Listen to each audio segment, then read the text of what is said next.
News was released over the past week that there are some teams for 2015 that are forming, and with that, there are 2 teams available. That would be the MLP Scuderia Red Bull team ran by NASCAR Fan 1400, and the Team Kate Upton by Jaggy and Der Winning. Stay posted for more details and enjoy round 9 of the GT Planet Fantasy Series. The Day to Dusk 150.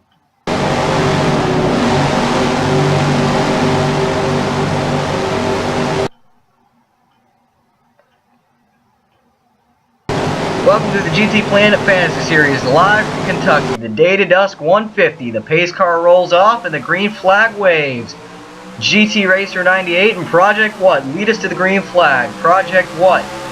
That gray car on the inside, now to the front of the field and gets a good start over the outside line. GT Racer 98 is going to lead us through turn 2 and onto the back straightaway. Everything looks so good so far. Sparky Tooth would fall in line behind Project What. Project What, though, in the lead early on. Off into turn 1 and 2, you see the outside line being driven by a couple of cars. The outside line actually works on this racetrack quite well, and it is one of the premier ways to pass. You can pretty much go anywhere, though, because as you can see from the back of the pack, 3 wide, and you can see how the middle line is working, and the outside line, and the inside line in points. There's GT Racer 98, Sparky Tooth door to door, battling hard. GT Racer 98 trying on Sparky Tooth, but couldn't quite get done. Here's Harsk 100. He is 4th place right now, the highest running Concept Cup driver. ABP right behind him. As we come around, oh, we got a car in the wall, big crash. Oh, big crash on the front straightaway, upside down. I think that's Swift Smith. And I don't think they're done wrecking yet. There's more smoke over there. What in the world happened? Looks like Swift Smith got up. Oh, wow, that was Der Winning. Wow, that's 2 weeks in a row Der Winning's been caught out with nowhere to go.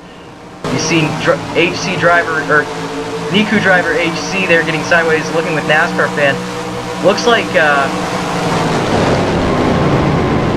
there wasn't enough room. You're going to see here, maybe, there's Nico driver HC.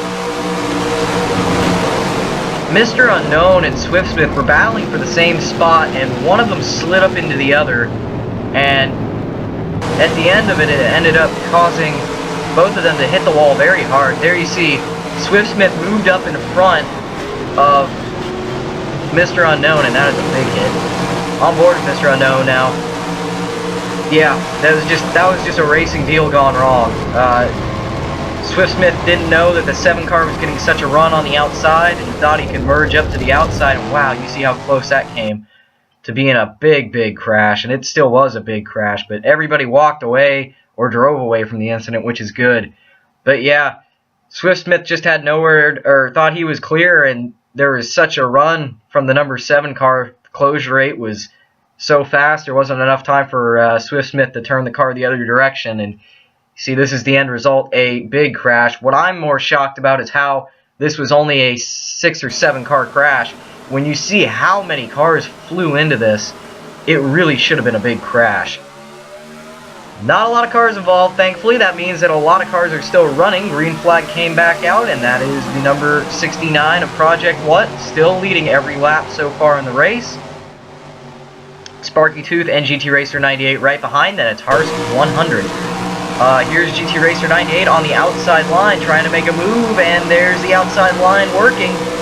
There you can see how that outside line can work at this track. GT Racer 98 leads his first lap of the day, but just a corner later, Project What made the inside line work, and he takes back the lead. There you see Goofy Tyler on there, in there as well. See a flyby of the field. You can see how crazy it is when they're coming right at you. Looking at Jaggy 1124 here, he did well today. Oh, we got a car around. It's the B-Man. 2 weeks in a row for the B-Man. Looks. Oh, right, you upside down. Oh my word. Rally Morton plowed. Oh, wow. Several cars just plowed right into that. It's the big one that didn't happen at Armory Digital or Daytona. Here's Ryu. He got loose. He got into... Oh, wow. Upside down on top of cars. Still cars driving under cars. And there you see Gran Turismo 916 just flies in there. On board with Whitetail. Watch how he gets through this one. Just hits the brakes. Let it clear off in front of him. And boy, did he get lucky. I mean, look at that. Oh man, is that somebody? That's Doodle upside down doing barrel rolls. Wow. Here's Doodle. The 42 tagged the 64 and they both went around. And oh man, Raleigh Morton plowed in there. Look at the 6 car go flying through there. So many cars involved. Now there's Tire Iron. There's NASCAR. Oh, NASCAR fan got into the 17 car at the end of that. On board with NASCAR fan. It's all happening in front of you, and there's so much smoke, nowhere to go. Oh, wow. Wow. NASCAR fan has a car on top of him, and he drives away. He's lucky, because there are cars wrecking on either side of the number 14. And then I don't know what happened there with running into that. And then you see Mega Umbrian and the B-Man all running into each other. That caused about a 30-minute long red flag. Everybody walked away, everybody was okay. Here you see the restart. Whoa, there goes Silverwing flying on the inside with help from the GT Racer 98's number 3. Silverwing going to try and contest for 2nd place, it looks like. Off into turn 3 though. There's Goofy Tyler behind Project What. Nothing really changed there, but it was a good attempt from a lot of drivers getting a little antsy there on the restart. Here you can see at the quarter way mark the standings here, upper left. You can see the majority of the cars. There you go. There's the run through now. You can see the majority of the cars that were involved in that last crash have DNF'd at this point. 27 cars running, and about 25 of them, or 24 of them actually in contention. You can see how much damage was done there. There are only 4 cars out of the race under the first caution. Here's Whitetail. You saw him avoid the big one in a good fashion. He's got a lot of car control, and he got a car around behind him. I'm not sure who that was, but that was a hit to the outside wall, and there it is, Sparky Tooth into the wall. Looks like Michelin just got into him. I think either Sparky Tooth came down or Michelin just stuck his nose in somewhere that he probably shouldn't have. Nobody else hits him, and the 55 drives away, so good news there. On board with Sparky Tooth. Yeah, I think that Sparky Tooth may have come down onto Mr. Unknown, or excuse me, Michelin. On board with Michelin here. Yep, Sparky Tooth just came down on him, but it's just another thing with those closure rates. You know, the closure rates are so fast, it's really hard to react to these crashes. Here you see the field under caution. You can see the sun starting to go down and how beautiful this track can really be at dusk, but you also notice there's not a lot of cars on the track still. Green flag would fly. That's Raleigh Morton on the inside line, a lapped car. Not doing any harm there. But you see Project One on the outside line with the rest of the leaders. ABP right behind him. Turbo Snail, Bane Hamlin 1124, and Farinkazin going around Earth on the outside to put himself into the top 5. There goes ABP on the inside of Project What. Is he going to be able to make it stick? I don't think he will. He tries it again though. Will it work on the second attempt? And it looks like it will. Turbo Snail trying to take advantage of the number 69 as well, but not going to be able to do it. But the ABP car will slide up in front of Project What. Project What's going to dive on the inside line. And now he's going to try and take it back, but he's not going to get it. ABP, new leaders. They come out of turn 4. And it wouldn't be long before he'd start to put a gap on the number 69 car. There you see the gap for the lead, and then the rest of the leaders behind them.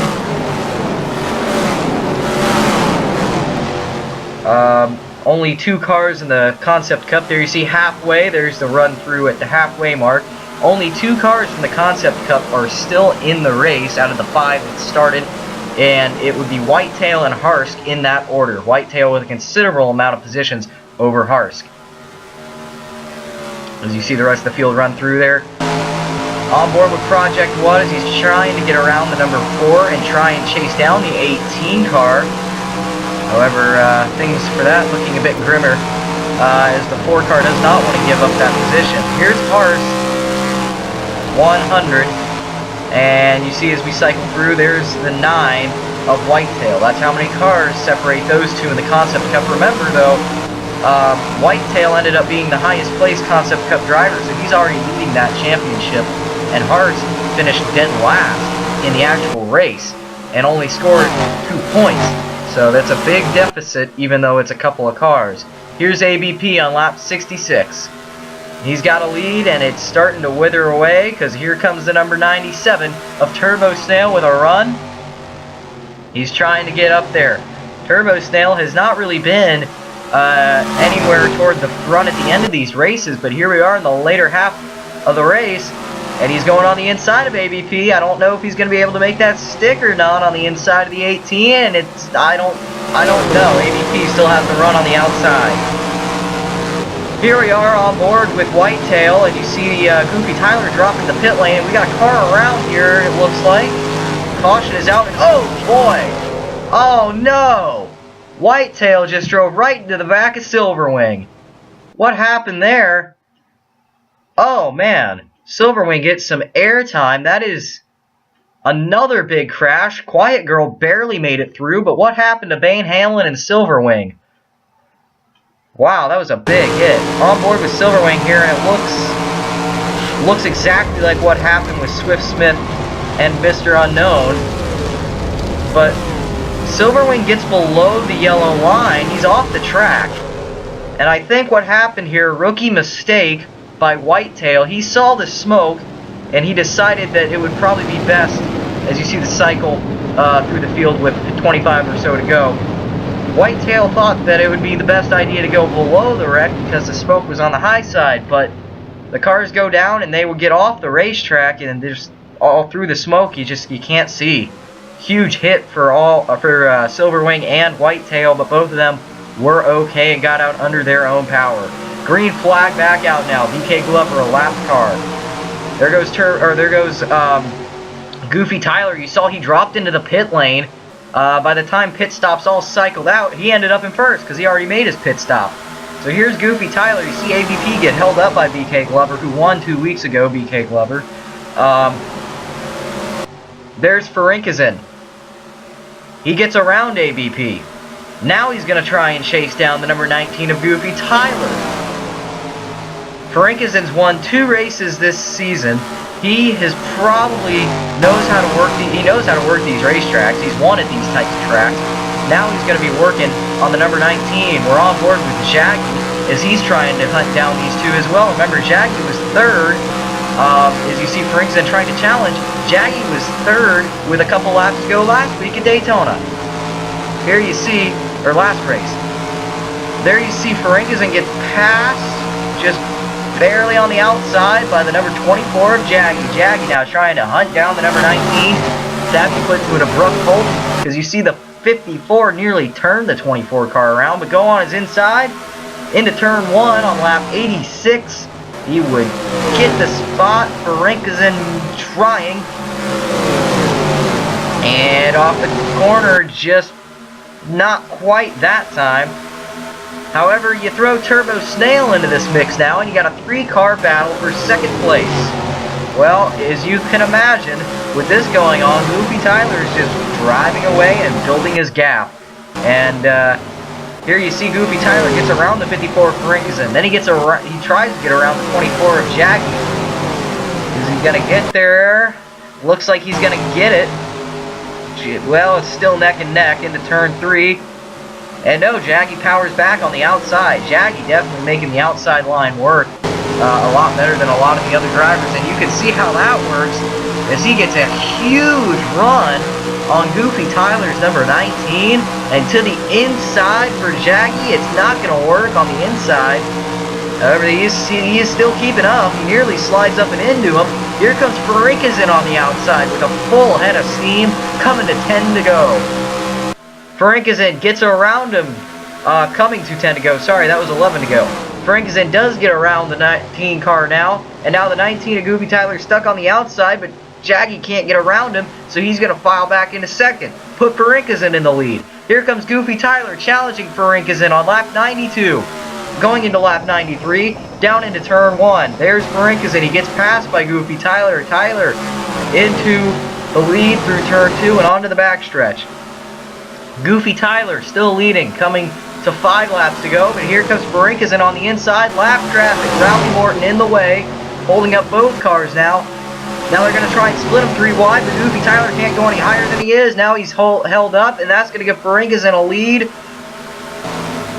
Farinkazin still leading here, coming into the final 2 laps, and he's got a nice margin between him and the 19. He's trying to get there, the 19 car is, but you can see as we ride on board with Farinkazin on the final lap, coming down into turn 3, he's making his marks, and he's keeping his car on all 4 wheels. Goofy Tyler is going to have to settle for another second place, but here comes Turbo Snail on the inside. Farinkazin wins the Day to Dust 150, and Goofy Tyler gets another second place. Definitely not what he wanted. That is his 3rd of the season. You can see a great race with a spectacular final couple of laps. Here you see the field in its entirety of the finishing order. Turbo Snail 3rd, you saw the top 3. Jaggy 4th, Raffle Waffle 5th, and how about Harsk 106th? Great run for him. And Whitetail actually still comes 2nd in the Concept Cup. NASCAR Fan 1400 involved in the majority of the crashes, but brings it home in 21st because he survived the mass chaos. And there's Farinkazin spinning out and getting airborne in the infield. Doing some burnouts now. That was a very well-deserved win for Farinkazin. He raced Goofy Tyler, and it was a fair match. And Goofy Tyler not happy about 3 second places, still looking for the first W of the season. But hey, it's good for his point standings. Farinkazin, his 3rd win on the season. Well, we only can wonder as we head off of the tarmac and go to the dirt. We have no idea what's in store next week in Ohio. The boys are going to the dirt. We're going to Eldora next week.